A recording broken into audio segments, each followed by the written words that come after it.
Well, welcome to a very special episode of the Pitchy podcast. You know, the Voice 2023 in the spring season has officially ended.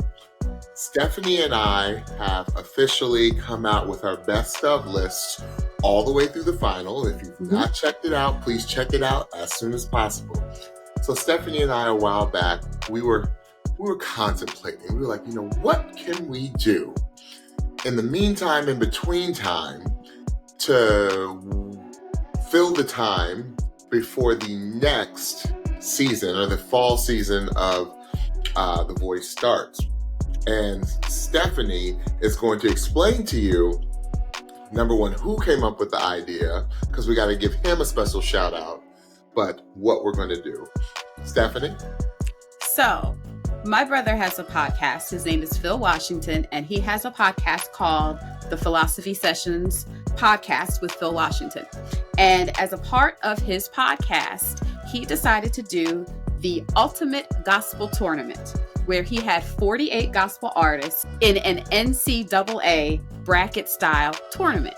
So he put gospel artists against gospel artists and described which one he was choosing over the other and why.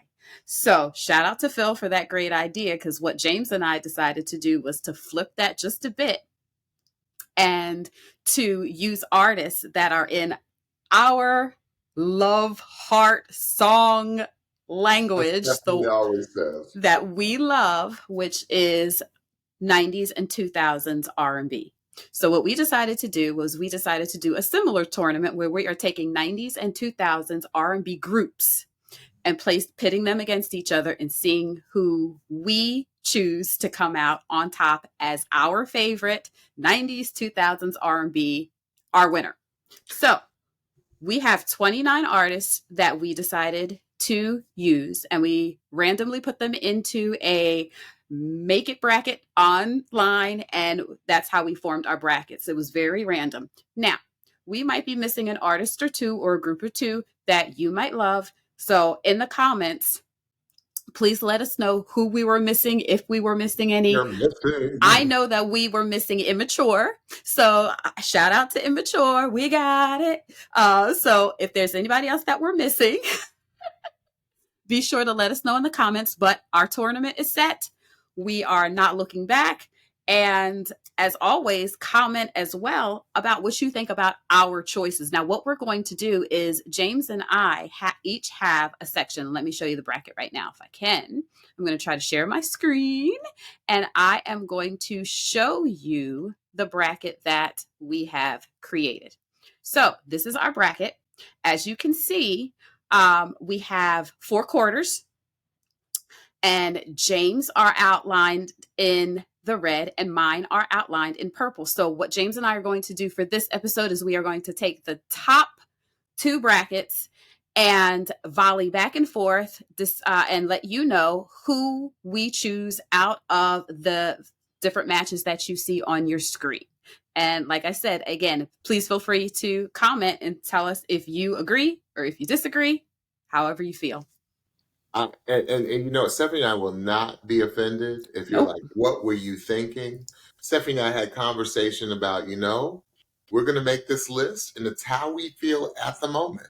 That's right. There's a lot of nostalgia that went into our decision making, where we were when certain songs were on the radio. Yes. When we used to tape certain songs from the radio. Absolutely. Shout out to the 90s. Absolutely. And we had a lot of fun with this. It was a little stressful for me. I told Stephanie this was a little stressful because the random pairings, I can't speak for her, but the random pairings, especially in my top half bracket or top quarter bracket, y'all are going to see it.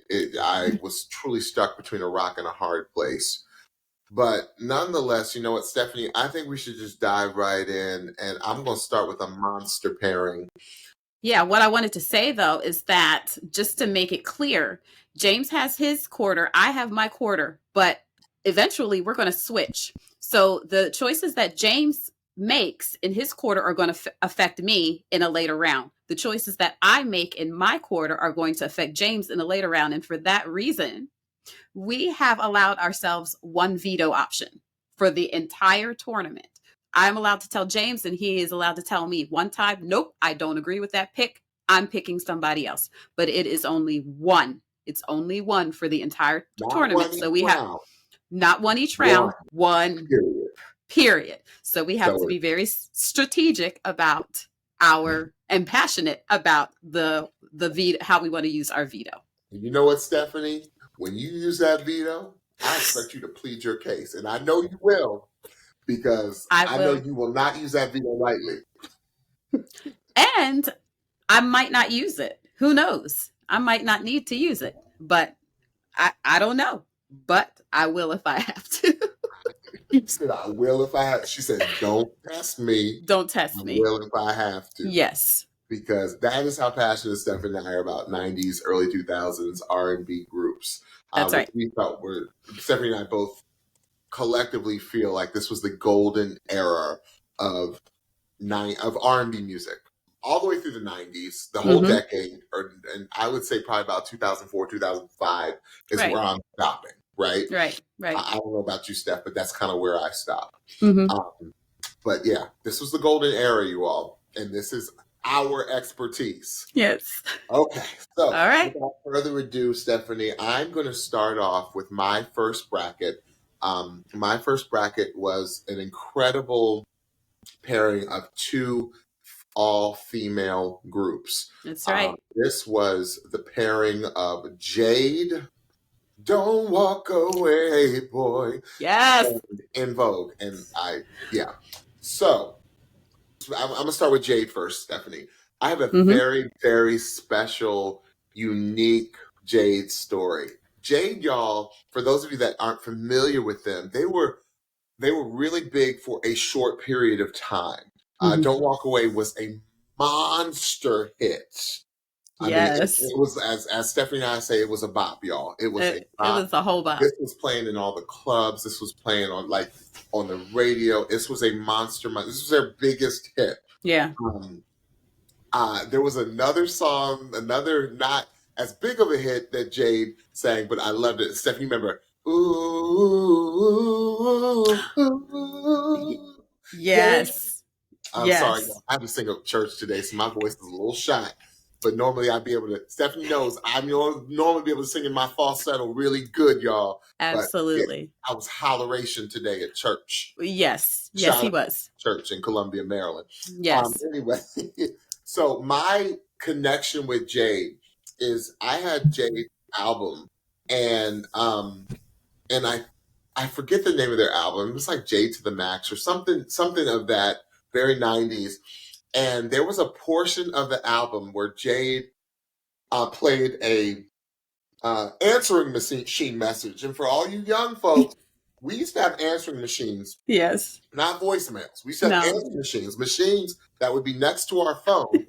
And it was always creative how you would record a message. Yes. And Jade, their answering machine message was, hi, we're Jade, and we're not in right now, but if you leave a message, and they went, we'll get back to you. Yes. Right? So that was on the album. I thought that was such fire. So yes. I get to circa 1990, I get to Philadelphia, Pennsylvania, where I started my undergraduate run at the Esther Boyer College of Music at Temple University. And I was on the music floor. So I was geek. So I was I was around all music majors. And I said, what can I do for my answering machine that would make it memorable, that when everyone called into my phone, they would know it was indeed me. So I got a bunch of my singer friends together who I had just met at school, and we recorded that. And that is my Jade memory that I will always remember. Hi, this is James. I'm not here right now. But if you leave your name and your number, I'll get back to you, and we like running it up. Like, and I had my first sopranos on the very, very high one. Yes. Someone do a whistle at the end. It was crazy, Stephanie. I wish I would have kept that. I wish you would So have too.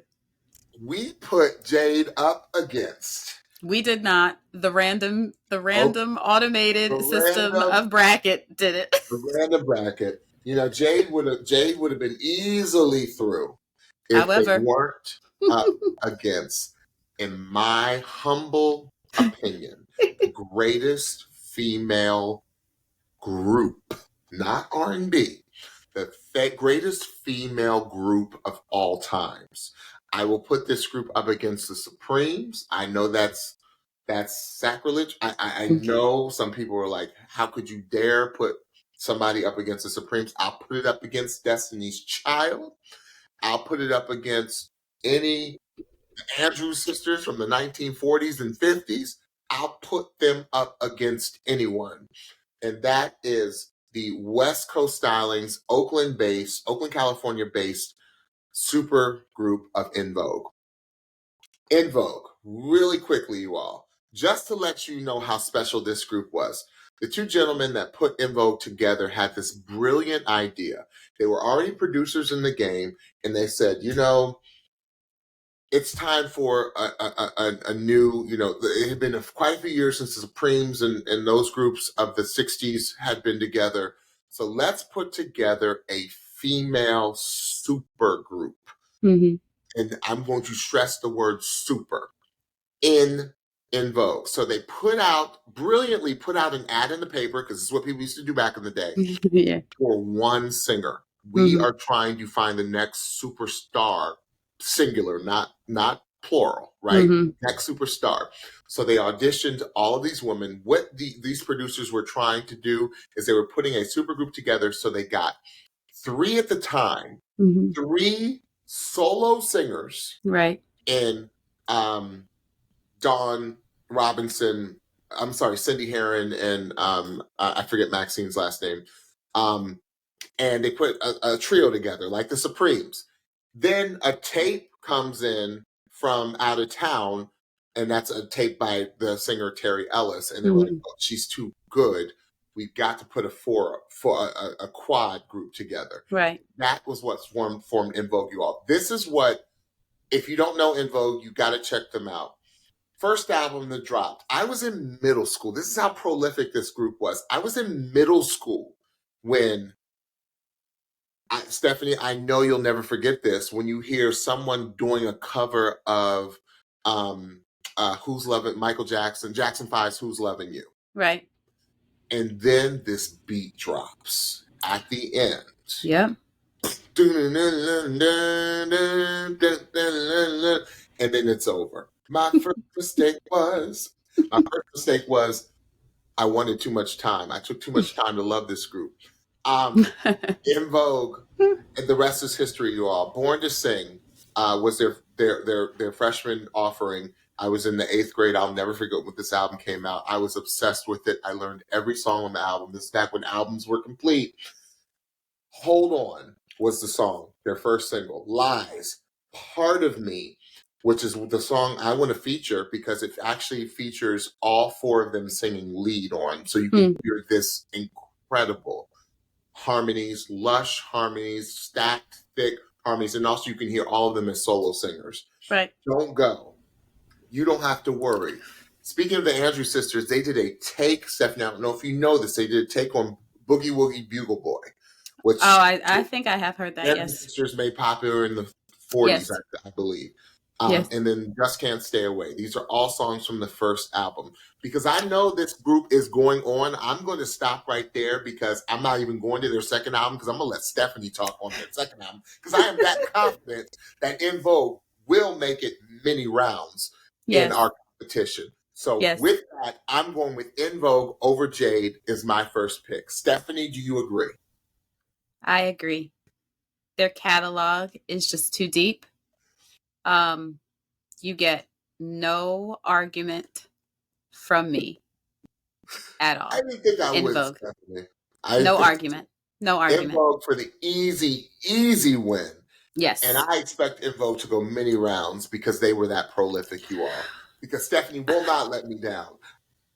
But she just might. Who knows? Who knows We En have Vogue? to see who they're up I against. had to see who En Vogue's going up against. That's what I was gonna sneak a peek and see who they're up against. But yeah, En Vogue for the easy one. And I am gonna let Stephanie take, because I knew she would agree with me with En Vogue's first choice. And I'm gonna let Stephanie take it there because see, that's when Stephanie's a little younger than me, you all. Yeah. I'm gonna let Stephanie take over from Funky Divas, and then I'm gonna let her go from there because I know Stephanie feels. I know how Stephanie feels about En Vogue as much as how I feel about En Vogue. Yes, Stephanie. Yes. You like my choice, huh? I do. Absolutely. Okay. Absolutely. Absolutely. So who we got first, Stephanie? I have not looked at your list, by the way. Who we got? So first up for me is Escape versus Dru Hill. So that was a tough one for me because we have titans here. We have Escape with their albums Humming Coming At You and Off the Hook. We have singles such as Just Kicking It, Understanding, Who Can I Run To? Come on. Come on. Look, so you're not going to have me singing on this podcast. That is not what we're here for, but I almost dare you all to not turn this into a don't sing challenge. So we have that from Escape. Escape was an incredible group featuring Candy Burris, featuring what's her face? Tiny. And they've toured recently, so the longevity that they've had has been really, really incredible. And then we have Dru Hill, who is from Baltimore, close to where James and I reside. They have their self-titled album. They have Entered the Dru. They have singles such as In My Bed, How Deep Is Your Love, Beauty, Tell Me What You Want. Come on. Hey, tell me what you do. So I struggled with this one. This was one of the ones where it was like, okay, who did I connect to the most? And a lot of that is going to be based on when these artists were at the height of their powers. Oh yeah. So for me, Escape was at the height of their powers a little bit earlier, and Dru Hill was at the height of their powers a little bit later. So for me, even though I love Just Kicking It, I love What I Need From You Is Understanding. Like what? Listen, all of their jams are my jams, but Dru Hill.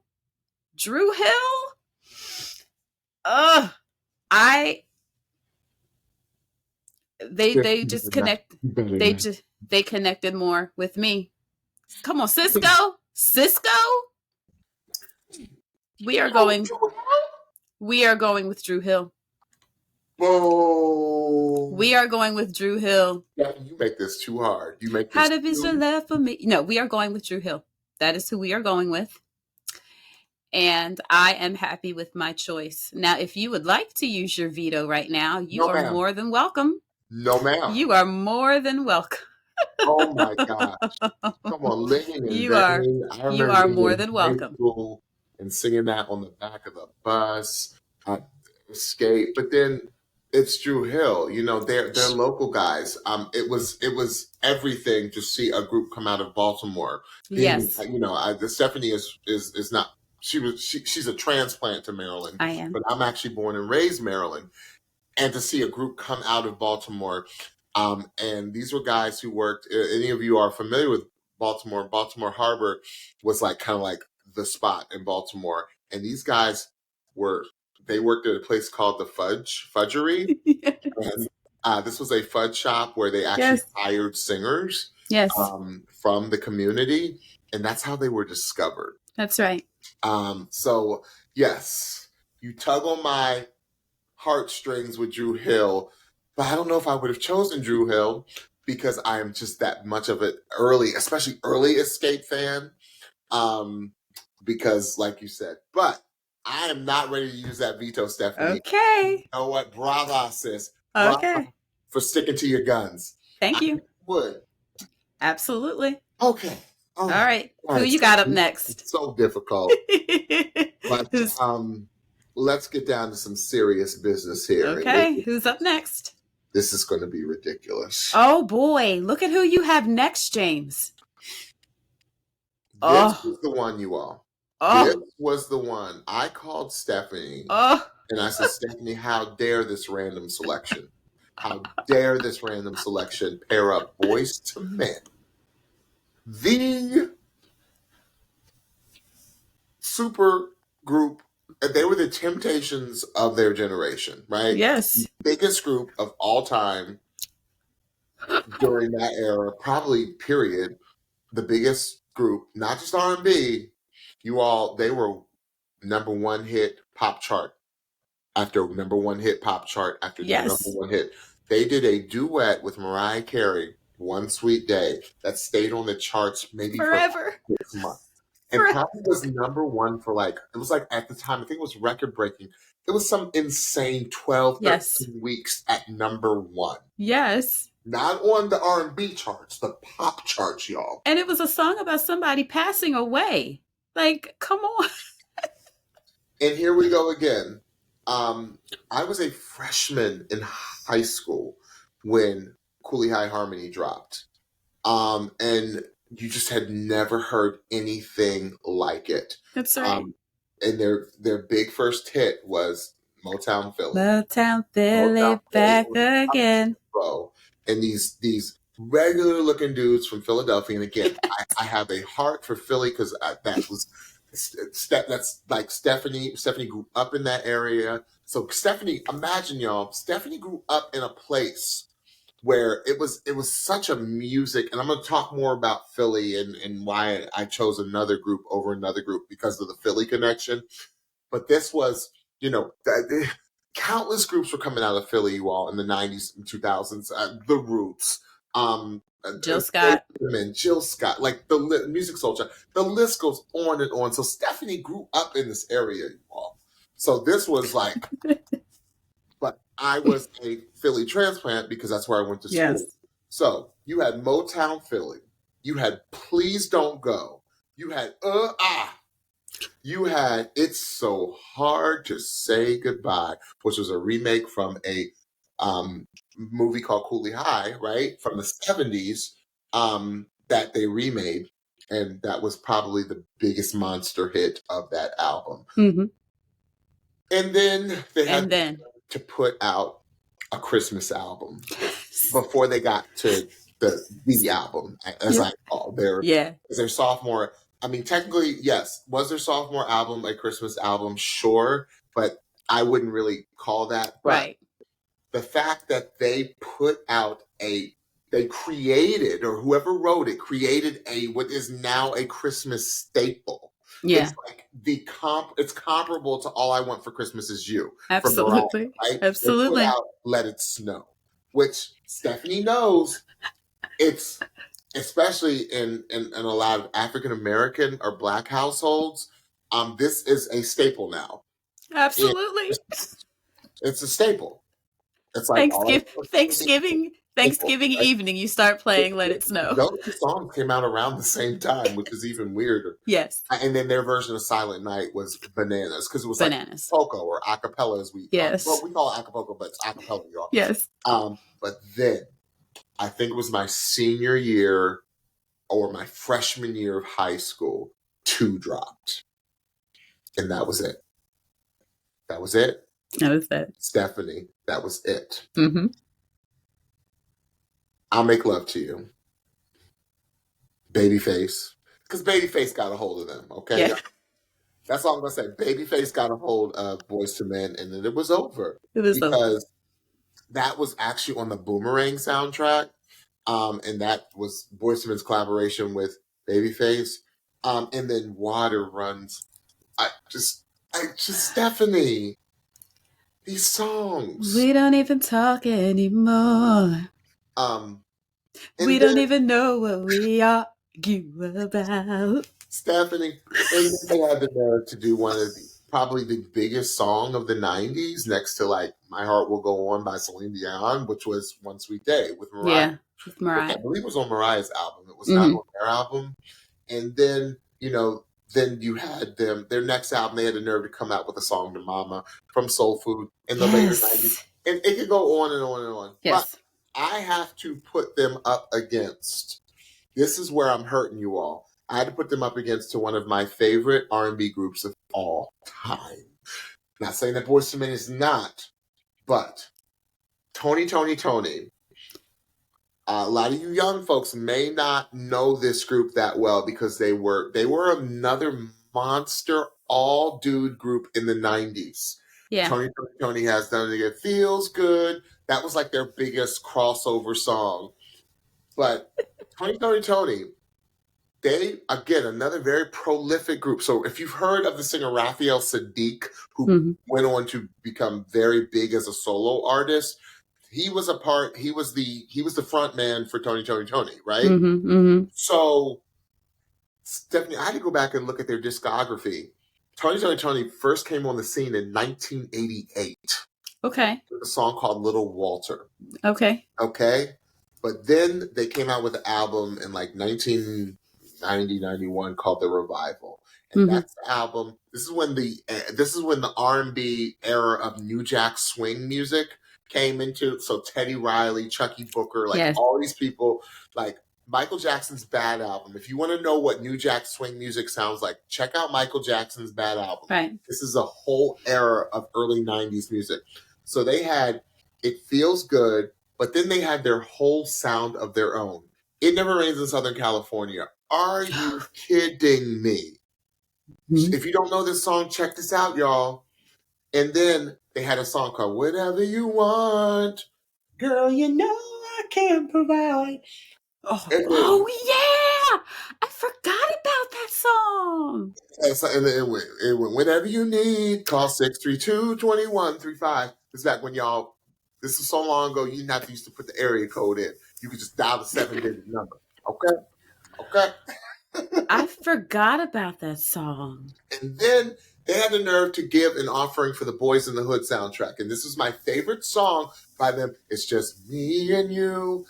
Is my favorite song by them of all time. Okay? Point blank period. And then they came out with another album, If I Had No Loot. And then one of my favorite songs that is still used today as one of the ultimate wedding songs in Anniversary. Okay? Victoria will be no secret. Oh, yes. And then Lay Your Head on My Pillow. Y'all, the list could go on. They were stacked. So, Stephanie Diacurzio, I'm choosing Toni over Boyz II Men. And I'm sticking with it. What you going to do? No, you're not. No, you're not. Putting you in a pickle, Steph. What you going to do? I chose Toni over Boyz II Men because, and you better be strategic with it, my friend, because I just could not, I had to keep them in because they were, in my opinion, not saying that Boyz II Men weren't one of the greatest groups of all time, but to me, as a musician, they played all their own instruments, they wrote all their own songs, and they could sing. In my opinion, Raphael Sadiq could hang with Wanye, and he could hang with Sean and all them. Okay, so I put Toni is Boyz II Men as the major upset. This is my only major upset, I believe. So Stephanie, I'm gonna give you time to marinate on it. I don't need to because I've looked at the rest of your pairings, matches, and I don't think that there is veto going into effect, Stephanie. I think so, because there is not another pairing that you have that I am going to be as passionate about as this one. I had a feeling. This one. I know what Boyz II Men means to you, Stephanie. I mean, they are. I need to speak my piece. I know what, but Stephanie's got to do what she's got to do, y'all. That's going to be vetoed. We have done that now. We have taken away Toni. Love y'all. Anniversary is the jam. But Boyz II Men, for all of the reasons that you shared, is going to get my one and only veto. And I feel very comfortable with that. I'm not mad at you at all. I'm not mad at all, Stephanie. You know what? I had a feeling that was going to come because I know, again, I know what Boyz II Men means to you, and That's right.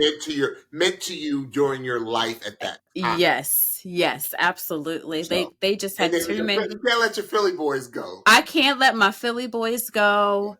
And they just had hit after hit. These guys are still touring, like to this day. They are still going. Now, there are different different iterations of them, Correct. but they are still going. They are still touring. And like you said, One Sweet Day was on the charts forever. Forever. So I had to use it. Okay. You know I what, had to Stephanie? use it. I I'm had to not use mad it. at you. I'm not mad at you. I was prepared. I was prepared. Okay. All But right, Stephanie, what you got? I'm glad that you got to speak on Toni.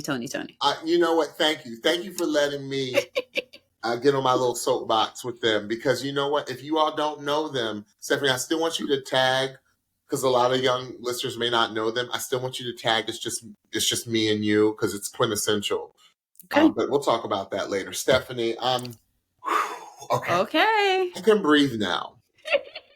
Are you relieved? Are you relieved? Yeah. I'm okay. I'm not mad at your choice. Okay. Stephanie. All right. So my next match is between Total and 112. Now, No. I know this was a tough one for me. Okay, so Stephanie, wow. Did you say Total one? And if you all don't know, that little reference Stephanie and I just made was to one of the lead singers of 112, Slim. Yes. I know. All right, Stephanie. So give me some Total. So Total was a group of three ladies, Kima, Keisha, and Pam, excuse me. Their first album was self-titled. Their second album was Kima, Keisha, and Pam. They had hits such as Can't You See? Oh my goodness. Kissing You, Sitting at Home. And then they sang the hook on Mace's song. Mace was a rapper back in the day, on Bad Boy Records, I believe. Diddy's best friend. The Pastor Mason. Yes. And that song was What You Want. Tell me what you want from me. Take a look at what you see. Total was Missy's girls too. Yes. Missy used them a lot.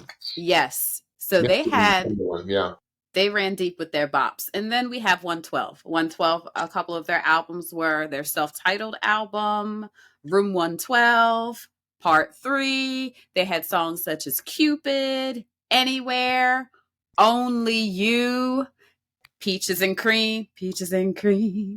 And they also sang on the huge Diddy hit that was a dedication to Biggie. I'll Be Missing You. So Stephanie, I don't even know where you're going with this. This was a struggle because I can remember, like, I have vivid memories of singing Total songs because a lot of their songs are in lower keys, which fit me very well. So Can't You See was in constant rotation in my head. Oh, yeah. Kissing You was in constant rotation in my head. And yes. Yes. The alto, right? Yes, absolutely.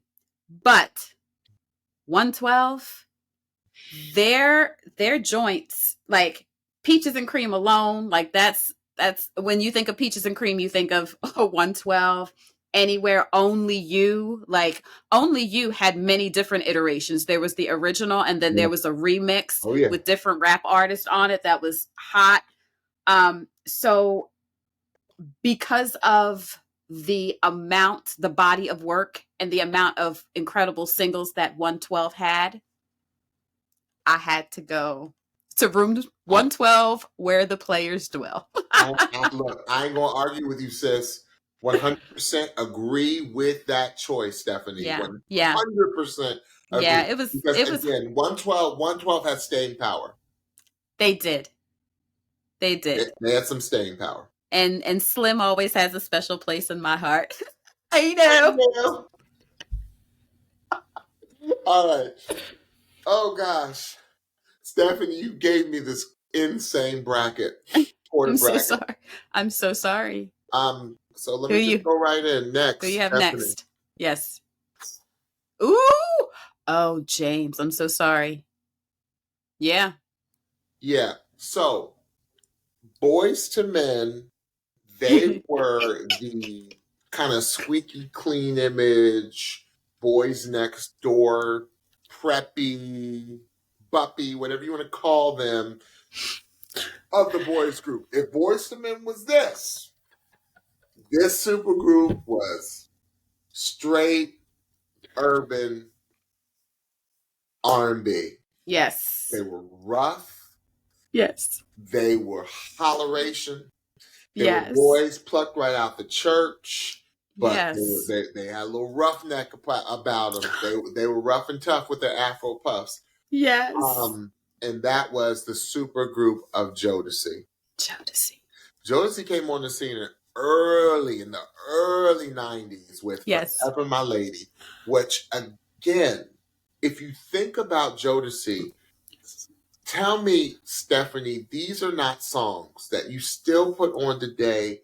Everyone is singing them. Absolutely. And they to me, they hit just as hard today as they did then. So you had Forever My Lady, which was the first album. You had Stay. Sorry I left you. And then you had Come and Talk to Me. And where Stephanie kind of came on the scene because she got a little older. Diary of a Mad Band was their second album. And Crying for You. Fiendin'. What About Us? Yes. And Stephanie has a funny story because Stephanie and I were laughing about this the other day. And if you ever want to see a really, really funny clip of some of the titans of the entertainment industry, white titans of the entertainment industry, and that of Justin Timberlake, Ryan Gosling, was JC a part of that? Yes. Back in their early teen days, Yes. some of them were preteens because they were that young. Yes. When they were on the Mickey Mouse Club, the new Mickey Mouse Club, and they did what they do. What song did they do? Lady, did they do Cry for You? They did Cry for You. They did Cry. These were like y'all we didn't know. We didn't know better than the 90s, y'all. We didn't know. Baby, I'm begging, baby, I'm begging, begging, begging. What are they begging? Ryan Gosling sang it down, y'all. He sang it down. You got to go see a baby. When I say baby, like probably 12, 13-year-old Ryan Gosling 12. it down. Singing I may it ask down. Stephanie to put this link in because it's that special. It's that special. It's just amazing. Yes. In all the best way. Yes. And then you had, and again, I'm not even going to Casey and JoJo, y'all. Right. I'm just sticking with Jodeci, right? Casey and JoJo were the lead singers of Jodeci. Yes. They were just everything. They summed up the 90s, right? They just summed up the 90s. And then you had Freaking You, and then you had Get On Up. Hey. Hey. Yeah, you remember that one? Yes. Then Stephanie, this doggone random scrambling had the nerve to put Jodeci up against probably the biggest female group. Now, En Vogue is my favorite, but this group was the biggest female group of the 90s. Yes, 1,000%. And that's TLC, because see, the thing about TLC, y'all, is they, for some reason, in their condom wrapped, oversized, baggy, this was very controversial 30 years ago, you all. Very controversial. 100%. Because they had like glasses with condoms in them and they promoted safe sex. People just didn't talk about that stuff then. But they were young, they were fun, and for some reason they just crossed over. Yeah. Their stuff was R&B, and if you listen to it now with an R&B ear, it was a little syrupy or bubblegummy, as they say, a little commercial. But they immediately crossed over to the pop world and stormed. Truly, one of those rare groups that was as popular on the pop side as they were the R&B side. Absolutely. So, on the TLC tip was their first album. Yes. And then, y'all, this is, again, I'm going to go back to when the albums just had hit after hit. Ain't Too Proud to Beg, Baby, Baby, Baby, What About Your Friends, Hot to the Back. I mean, you all, it was just crazy. And I would say probably Baby, Baby, Baby was their biggest song, but who knows? That was my favorite. Who knows? That was their ballad on that album. And they were fun, and they were, and it's so funny. They were so fun. But then, in 1994, I was so busy in my first semester of my freshman year of college that I remember coming home for Thanksgiving. And my sister, back when we used to tape videos on video cassette players, you all. That's right. We had these VCRs, as we called them, and we used to go on MTV, BET, and all those other channels, VH1, and tape our favorite videos. That's right. So I came home and I popped in one of my sister's videos that she recorded a bunch of videos on. I remember it was Dave Matthews Band, but then this video, which was only the word I can use to describe it was sexy, and it was that and Creep. It's me again, and I'm back. Woo! Creep. Oh, This was, in my opinion, grown up TLC. So this was their sophomore offering of Crazy Sexy Cool, which I wanted a pair of those little PJs that they were wearing. My little 13, 12, 14-year-old self wanted those PJs. Back then, women didn't have to be sexy or attractive and show all the skin. Just maybe a little midriff that flared up when they started dancing, but still you didn't see it. And people were like, whoa, that's controversial, right? But that song was... And you know I love that song with my alto self. The 22nd of loneliness. Boss. And it was just crazy. So you had Lisa Left Eye Lopez, R.I.P. Lisa, who was the rapper. You had Chili, who always would do the choruses and the hooks, but then the verses. You had nothing on T-Bars with that. That's right. Contralto. It wasn't the alto. Yes. It was with an alto. Yes. Almost sounded like a dude singing those songs. Mm-hmm. And then you had Red Light Special, and then you had one of the biggest hits of the 1990s in Waterfalls. Mm-hmm. Stephanie, there wasn't a time where that song was not. You could not turn on the radio, and there was a period of time for about a year where that song, you could turn it to any station and somebody was playing it. That's whether right. the pop stations, whether the R&B stations, the easy listening stations. Right. Yes. That was it. The video was fire. They were really socially consciously talking about something on that song. Mm-hmm. And then you have digging on you. Because TLC, I can't believe I'm doing this, but TLC takes it over Jodeci. I'm going to let Stephanie talk about the next portion of TLC, because I had a feeling Stephanie would be happy with TLC, because no one thought that TLC could top their sophomore offering. And I still think that was kind of their masterpiece. Yeah. But what came next is an anthem that people still sing to this day by TLC. Come on. And I'm going to let Stephanie talk about that next round. So TLC, come on, cliffhanger. Jodeci, I'm still shaking my head. I'm still very upset.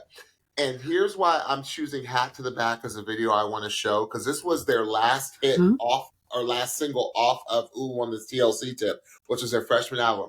There was a dream sequence. I went back and watched this video yesterday, Stephanie. There was a dream sequence where a guy was sitting in the audience and he was imagining TLC, because up until then, TLC wore boys' jeans, oversized. They made oversized what the kids wear today, with the oversized sweats and the oversized hoodies. They made that cool 30 years ago. Right. For girls to not have to be over-sexualized. Yes. And even though they were promoting safe sex with having condoms all over their bodies, and I remember there were some performances where TLC had to come in and wear completely different outfits where everything turned to Band-Aids. Remember that stuff? Right. Yes. But for the grown and sexy, which Stephanie and I weren't grown and sexy. We thought we were, but we were very young at the time. Right. Like, so we would like be like, ooh, they're wearing condoms. But they promoted safe sex, but they were all about the baggy clothes. But in Hat to the Back, if you watch this video, there's a sequence where they are all in super tight to show you how really beautiful all three of these women were. Yes. In shape, all three of these women were. Yes. I don't know if you've seen this video, Stephanie. It's I brilliant. don't how they do remember it. And it gives some foreshadowing because as TLC matured, as they got older, they did get more sexy, but they never really left their tomboyish No, appeal. that's right. Or That's right. It was almost athletic, right? Yes, I mean, yes. they dance pretty darn athletically, and everything was just feel good, and yes, was cool, crazy, sexy, cool, more mature, more sexy. It sure was, but TLC is my choice over Jodeci, and I'm very upset about this, but I had to. I agree. I agree. I had to. Okay. So. My next one. My next one is going to go very quickly because it almost makes me blush. I have H-Town versus Soul for Real. And the reason why this makes me blush a bit is because I was listening to H-Town and their music way, way, way, way younger than I should have ever been listening to it, let alone singing to it. Never let your baby girl at that age listen to. I would be horrified. I would be horrified. So H-Town was an all-male group. They had albums such as Fever for the Flavor and Begging After Dark. That'll tell you a little bit. Some of their hits were Lick You Up, Emotions, and my personal favorite at the time that I was too young to be singing it, Body Rockin' Knockin' the Boots. Okay? The thing about H-Town and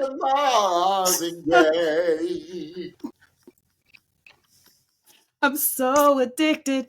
The group that everyone used to sneak to listen to. Yes. All night long, baby. All night long. Party Rockin' Knockin' Boots, that crossed over. Yes, it did. The suburb kids bop that, y'all. They did. They did. In college, and they used to bop that song. Yes. Everything was innuendo, y'all. Everything was innuendo, absolutely. So the funny thing about listening back to some of their songs is they all kind of sounded the same when I started listening back to some of theirs. Some time. Yeah. Oh, I love them. It was so like they have this rich, intense sound to them, but there's also a softness there too. So it was very, very, they had a very unique and very specific sound. You knew H-Town was on when you heard that. Yes, you did. On to Soul for Real. Your parents were like, what are you listening to? I know. You had to turn that way down. Keep that in you kept that in your bad ears at the time. Your mono ears. Your mono ears, exactly. So on to Soul for Real. Soul for Real. Now, I'm not sure. Were they brothers, James? Or were they just young? I don't remember if they were. They were a group of, I believe it was 4 young gentlemen that was in their group. And it was kind of reminiscent of the Jackson 5 because the lead singer was like the youngest one. Right. And had like a more high-pitched voice. They had a couple albums, Candy Rain and For Life. They had a couple singles that made it big, Every Little Thing I Do, but the biggest was Candy Rain. I have this memory of my cousins and I having this little play stereo, like this Fisher Price, play stereo that had a microphone, and you could put a cassette tape in and record yourself. And we recorded ourselves singing Candy Rain. I love it. Which at that time was very age appropriate. So for that reason alone, I cannot pick H-Town because I cannot endorse younger Stephanie singing knocking the boots. I cannot do that. I cannot do that. So I am going to pick Soul for Real because of my affection for and sweet memories of me singing Candy Rain with my cousins. So Soul for Real is my winner. Good for you. Good for you. You know what? I'd pick H-Town, but I was a little bit older, and I could sing those songs, but you couldn't. I shouldn't. I shouldn't have been. Shouldn't have, right? But you knew them. You knew them. I feel so good when I'm near you. Hey. Okay. My last pairing. Mm-hmm. Lord have mercy. Another huge male supergroup. You gave me a lot of male supergroups in my or the random pairings. Yes. Gave me a lot of male supergroups in my top bracket. Yes. But in that, another huge male supergroup, which featured Teddy Riley, which actually was probably next to Babyface, right, and Dallas Austin and Jermaine Dupri. I would say, like, it was Babyface and it was Teddy Riley as far as one of the biggest producers of songs. Right. You'd be shocked if you could run down all of Teddy Riley's songs that he wrote for other artists. But Teddy's group was Guy. Okay. Mm-hmm. So Guy came out and started in the late 80s too. They had Groove Me, Teddy's Jam, I Like. They had a song called Piece of My Love, which actually he whispers the B word in. Like, I remember when my older brother, who was 3.5 years older than me, told me, like, they say the B word in the song. Listen, and you got to listen real closely. Right. But then The Future was their next big album. And that's kind of when I started really paying attention to them. And I Want to Get With You. Let's Chill. Do me right. I just want to be all right. But then you had the nerve random pairings to pair them up with where TLC was the poppy. Yes. The biggest female group of the 90s. The Urban. Yes. And this is one of Stephanie's favorite groups to this day of all time, in Sisters with Voices, aka SWV. SSWUVV. Now, Stephanie, here is what's crazy about SWV. Their first album, It's About Time, is the name of their first album. I'm about to run this list down. It's staggering. Okay. Right here. I'm So Into You. I'm so into you. Downtown. I wanna go downtown. Then somebody had the nerve to mix Right Here with Michael Jackson's Human Nature, which became one of the biggest bops of the 90s. Point blank, people still play it today, and it's still fire. Yes. It still holds 30 years later. Yes. You're always on my mind. Yes. Anything. Those are all songs, but then one of the biggest urban crossover to pop hits, sleeper hits of the 90s is that in their biggest single of all time, Weak. Can't explain why your loving makes me weak. Y'all, this was one of those songs that kind of blew up on the R&B side, but then I don't know who got a hold of it on the pop side. And the next thing you know, this song is the #1 song in the country and stayed there. Stayed there for like 7 weeks. As the #1 song, not the #1 R&B, #1 song in the country. Yeah. And the covers of this song have been countless. We've heard some okay coverings, but we've heard some fire coverings of this. Yes. Very popular karaoke song as well. Very popular. One of Stephanie's favorite groups of all time. Absolutely. Thank her some SWV every chance she gets. Absolutely. But then their second album, not as many hits, but still pretty substantial hits. In You're the One. You're the one for me. Yes. Hey, come on, Coco. And then Use Your Heart and Not Your Mind. Oh, I could cry. I could cry. I forgot that song. I could cry. I took you. Oh, wow. Took you back. And then third offering, you all. Missy Elliott got a hold of them, and then it was over for me Mm. because this is the one that I'm going to feature because, yes, I'm taking, of course, because Stephanie would have killed me if I did not take SWV over Guy. I was trusting you. That's why I used my veto. I was trusting you to do the right thing. Yeah. I said, because she's going to use it on Boyz II Men. So I got you because I love SWV as much as Stephanie. But this was the one for me. This is the one I want you to feature, Stephanie. Missy Elliott got a hold of SWV on the third album. Can we? Can we get kicky tonight? Oh, one of their baddest ballads of all time. Rain. Rain down. Rain. On me, let your love just fall like raindrops rain on me. Let Stephanie go all day. So that's the easy one for you all. SWV over Guy. Wow, I can't believe I went there, but I sure did. And Can We is the song I want to feature because when Missy said it was fire, and that was their third album, you all. I know we're running long, but I'm gonna pass it back over to Stephanie for her final. And I see who Stephanie's final. You better, girl, if you don't, no, girl. So James and I have already had a slight conversation about this pairing. It's 702 versus Brownstone. Another very difficult decision. So for 702, they had the albums of No Doubt, self-titled album.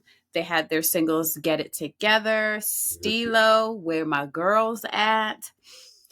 I remember thinking that I was just the coolest person ever singing Stilo. Like the musicianship, like the time. Oh my Lord.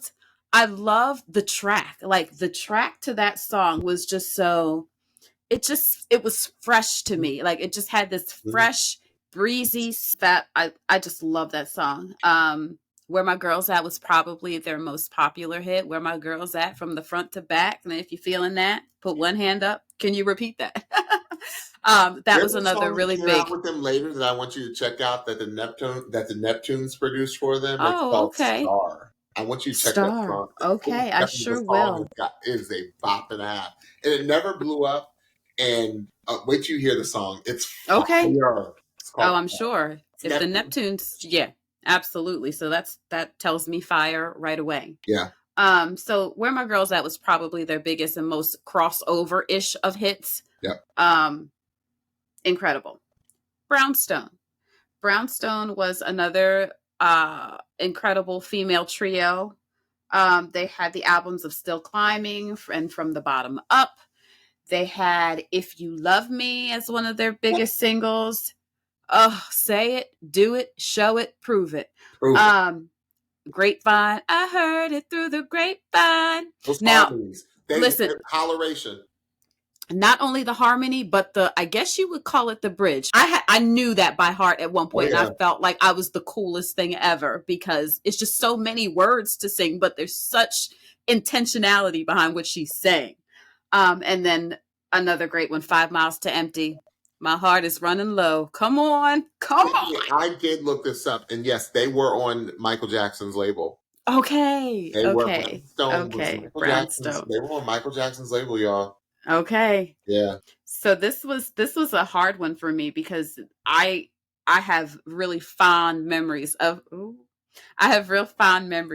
both of these artists and both of these groups.